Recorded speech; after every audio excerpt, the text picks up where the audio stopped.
South Bend, Indiana – Thousands of fetal remains that were found at an abortion doctor's suburban Chicago garage last year were buried Wednesday at an Indiana cemetery. Indiana Attorney General Curtis Hill joined more than 100 people that afternoon at the Southlawn Cemetery by the Palmer Funeral Home in South Bend, Indiana, to pay their respects to the 2,411 fetal remains. Dr. Ulrich Klopfer, who died September 3 at 79, was one of the Midwest's most prolific abortion doctors. He performed the abortions from 2000 to 2002, mainly in Indiana, a state with some of the nation's toughest anti-abortion laws, at clinics in South Bend, Gary and Fort Wayne. He performed tens of thousands of abortions over 40 years, as the only abortion provider in the three cities.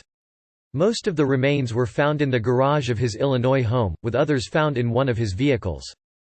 Klopfer's medical license was suspended in 2016 by Indiana regulators who cited shoddy record-keeping and substandard patient monitoring.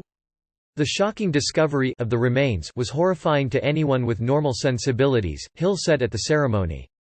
Regrettably, there is no shortage of depravity in our world today, including due regard for the most vulnerable among us.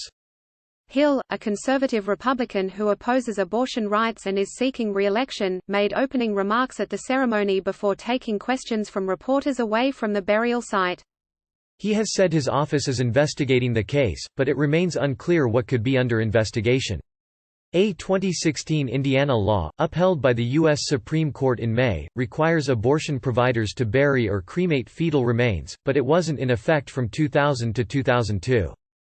Previously, during Klopfer's career, clinics could turn over fetal remains to processors that dispose of human tissue or other medical material by incineration. Indiana is one of just a few states with a law mandating burial or cremation of fetal remains after abortions. The law did not take immediate effect because of court challenges after then Gov. Mike Pence signed it into law in 2016. A U.S. Supreme Court ruling in May upheld the law. Making abortion a felony, Alabama's tough abortion ban blocked by federal judge, law would have made most abortions a felony. The remains found in September were each in small plastic medical bags filled with a chemical preservative called formalin. The bags were stored in cardboard boxes. They were later sent to St. Joseph County to be stored. When asked about the gestation age of the remains, Hill said, "That's hard to say. There certainly were some indications that some of the remains would have been outside of the appropriate standard of when it would be appropriate for someone to seek an abortion or qualify for an abortion, beyond the first trimester." At the burial ceremony, people prayed, sang songs and listened to remarks from anti-abortion rights advocates. Serena Dykson, 44, of Elkhart, said she came because she had an abortion performed by Klopfer as a teenager, after she was raped. She said her parents took her to have the abortion done. "Coming here today was just another layer of the healing process," said Dykson, who said she has two children, ages 26 and 24. "As post-abortive men and women, sometimes we think we shouldn't be able to mourn the loss of our children, but it was a loss of life. It doesn't matter the situation, the age, I still had a mother's heart. We don't want to forget what happened," she added. "There are so many hurting women in our community because of this. This is a place for mothers to come to mourn the loss of their children." Regional Haven for abortion access, Planned Parenthood to open major clinic in Illinois. The burial plot was donated by the funeral home.